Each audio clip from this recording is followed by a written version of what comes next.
సూర్యుడు అస్తమించే సమయం, చంద్రుడు వస్తున్న సమయం. సూర్యుడు చంద్రుడిని ఇలా అడుగుతాడు. అరే తమ్ముడు, ఒక్క విషయం చెప్పు. నువ్వు ఎప్పుడు కనిపించినా నీకు ఎవ్వరూ నమస్కారం చేయరెందుకు? అలా ఏం లేదన్నయ్య, అందరూ ఒకేలా ఉండరు కదా. చాలా మంది నాకు కూడా నమస్కారం చేస్తారు, కానీ నేను ఎప్పుడు ఉదయించినా కానీ ప్రపంచంలో అందరూ నాకు జలాన్ని వదులుతారు. కానీ నీకైతే ఒక్కళ్ళు కూడా జలాన్ని వదలరు.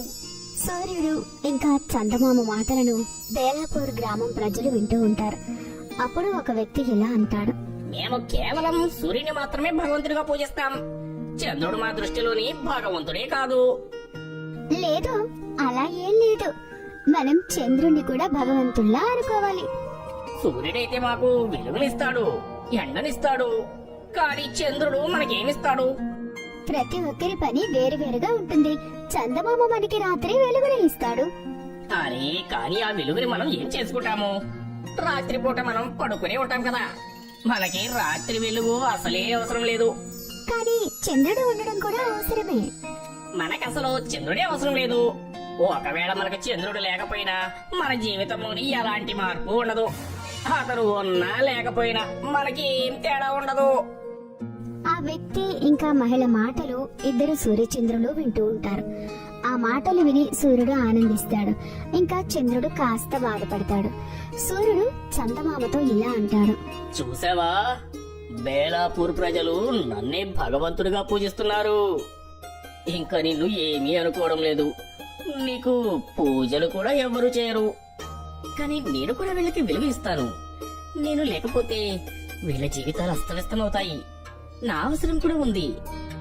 ఏం పర్వాలేదు. అయినా కూడా వీళ్ళకి నీ అవసరం ఏమాత్రం ఉండదు. అవునా? అయితే ఇవాటి నుంచి నేను రాను కూడా రాను. చంద్రుడు కోపంగా అక్కడి నుంచి వెళ్లిపోతాడు. చందమామ వెళ్లిపోవడంతో బేలాపూర్లో రాత్రి చాలా చీకటి ఎక్కువైపోతుంది. మామూలుగా అయితే ఆకాశంలో చుక్కలున్నాయి, కానీ వాటి వెలుగు చాలా తక్కువ వస్తుంది. చీకటి ఎంతగా ఉంటుందంటే ఎవరికి ఏమీ కనబడదు. ఇప్పుడు పొలాలలో పంట పండే సమయం వచ్చింది కాబట్టి రైతులందరూ ఉదయం తెల్లవారుజామునే లేచి పొలాలకు వెళ్లాల్సిన అవసరం ఉంటుంది. చీకటి చాలా ఎక్కువ అయిపోతూ ఉంటుంది. అరే కలేగో, ఇవాళ పంట ఏడాలి కదా. ఇంకా సేపు అయితే ఎండ బాగా ఎక్కువ అవుతుంది. అంత వేడిలో మనం పని కూడా చేయలేం. హా, పొలంలో పంట ఏరాలి, కానీ ఇప్పుడు బయటంతా చీకటిగా ఉంది కదా. కానీ నాకు అనిపిస్తుంది తెల్లారబోతుంది అని. ఇక మనం వెళ్ళాలి. అదంతా సరే, కానీ బయట ఏమీ కనబడడం లేదు. మరి మనం ఎలా వెళ్తాం? సరే, ఉదయం అయ్యాక వెళ్దాంలే. వాళ్ళిద్దరూ ఉదయం అవడం కోసం ఎదురు చూస్తూ ఉంటారు. ఉదయం అవ్వగానే వాళ్ళిద్దరూ పొలానికి బయలుదేరుతారు. కానీ కాసేపట్లోనే ఎండ మండిపోతూ ఉంటుంది. ఆ ఎండ వేడిమి వల్ల పొలంలో పని చేయడం చాలా కష్టంగా ఉంటుంది.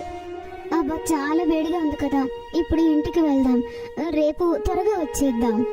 అవును, సరిగ్గా చెప్పావు. ఇంత భయంకరమైన ఎండలోని మనం పని కూడా చేయలేము. రేపు ఉదయం వద్దాం పదా. ఆ వ్యక్తి ఇంకా ఆ మహిళ ఇద్దరూ ఇంటికి వెళ్లిపోతారు. మరుసటి రోజు వాళ్ళు లేచి చూసేసరికి రాత్రి చందమామ రాకపోవడం వల్ల చీకటి చాలా ఎక్కువ ఉంటుంది. ఇంకా ఇవాళ కూడా వాళ్ళిద్దరూ లేచేసరికి సూర్యుడు వచ్చేస్తాడు. ఎండ వేడిలో పొలంలో పని చేయడం చాలా కష్టమవుతుంది. ఈ సమస్యకి కంగారు పడుతూ ఆ వ్యక్తి సూర్యుడితో ఇలా అంటాడు. ఓ సూర్యదేవా, మాకి చంద్రుడితోని అవసరం లేదు. ఒకవేళ మీరు రాత్రి కూడా ఉంటే మాకు చందమామతో అవసరమే ఉండదు. ఇంకా మేము నీకు మాత్రమే పూజలు చేస్తాము. సరే, ఇప్పటి నుంచి నేను రాత్రి కూడా ఉంటాను మీతోని. ఇంకా ఉదయం పూర్తయిన తర్వాత సూర్యుడు రాత్రి కూడా బేలాపూర్లోనే ఉంటాడు. దానివల్ల రోజు గడవనే గడవదు, రాత్రి అవ్వడమే లేదు. అరే, త్వరగా వంట చెయ్యి, నిద్ర వస్తుంది, పడుకోవాలి కదా. ఇది మధ్యాహ్న సమయం, ఇప్పటి నుండే వంట మొదలు పెట్టాలా? అవునా, సరే, కాసేపటి తర్వాత చెయ్యి. ఆ వ్యక్తి ఇంకా మహిళ చాలా సేపటి వరకు ఎదురు చూస్తూ ఉంటారు. కానీ సాయంత్రం అవ్వదు. ఎందుకంటే ఇప్పుడు సూర్యుడు అస్తమించడమే లేదు. ఆ వ్యక్తికి చాలా ఆకలవుతుంది. అరే ఇవాళ సాయంత్రం అయ్యేలాగలేదు, నువ్వు త్వరగా వంట చెయ్యి. హా సరే చేస్తాను. ఆ మహిళ వంట చేస్తుంది. వాళ్ళిద్దరూ భోజనం కూడా చేస్తారు. నేను పడుకోవడానికి వెళ్తున్నాను. ఇప్పటికింకా రాత్రి అవ్వనే లేదు. తెలుసు, సూర్యుడు మాత్రం బాగా మెరిసిపోతున్నాడు. కానీ రాత్రి ఎప్పుడవుతుందో. ఆ వ్యక్తి స్నానం చేయడానికి వెళ్ళిపోతాడు. బాబోయ్, ఆ వ్యక్తి స్నానం చేసి తిరిగి వస్తాడు. అరే స్నానం చేసిన తర్వాత కూడా ఇంత వేడిగా అనిపిస్తుంది. సూర్యుడు అస్తమించడం లేదు కాబట్టి ఇదంతా జరుగుతుంది. ఇదంతా సూర్యుడి వలనే జరుగుతుంది. ఏం పర్వాలేదు, పదండి. వాళ్ళిద్దరూ పడుకోవడానికి వెళ్తారు. కానీ ఆ సూర్యుడి వేడి వల్ల ఇద్దరు చాలా ఇబ్బంది పడుతూ ఉంటారు. వాళ్ళకి చాలా చెమటలు పడుతూ ఉంటాయి. అరే ఫ్యాన్ వేగాన్ని పెంచు. ఆ మహిళ ఫ్యాన్ వేగాన్ని పెంచుతుంది. ఆ వేగంగా తిరుగుతున్న ఫ్యాన్ వల్ల కూడా వాళ్ళకు వేడి మాత్రం తగ్గదు. ఇంత వేడిలో అయితే మనం చచ్చిపోతాము. ఈ సూర్యుడు అస్తమిస్తేనే బాగుంటుంది, వేడి కూడా తగ్గుతుంది. అప్పుడు మనం హాయిగా పడుకోవచ్చు. అరే వేడి ఇంకా ఎక్కువైనట్టు అనిపిస్తుంది. ఇప్పుడు చంద్రుడు అవసరం ఉందనుకుంటాను. పద వెళ్ళి సూర్యుడితో మాట్లాడదాము. హా సరే వెళ్దాం. వాళ్ళిద్దరూ మిద్దె మీదకి వెళ్తారు. హే సూర్యదేవా, నీ వేడిని తట్టుకోవడం మా వల్ల కావడం లేదయ్యా. అరే దానికి నేనేం చెయ్యాలి? నువ్వే కదా చెప్పావు నన్ను రాత్రి కూడా ఉండవని. అందుకే ఉన్నాను. అవును, నేనప్పుడు చెప్పాను. కానీ ఇప్పుడు చంద్రుడి అవసరం కూడా ఉంది. మేమింత వేడిని తట్టుకోలేకపోతున్నాము. ఇవాల్టి నుంచి మీరు కేవలం ఉదయం సమయంలోనే ఉండండి. రాత్రి చందమామనే ఉండాలి. సరే, అది నీ ఇష్టం. ఇక నేను రాత్రిపూట రాను, సరేనా? ఇంకా ఇప్పుడు ఆ మహిళ ఇంకా ఆ వ్యక్తి చందమామని పిలుస్తారు.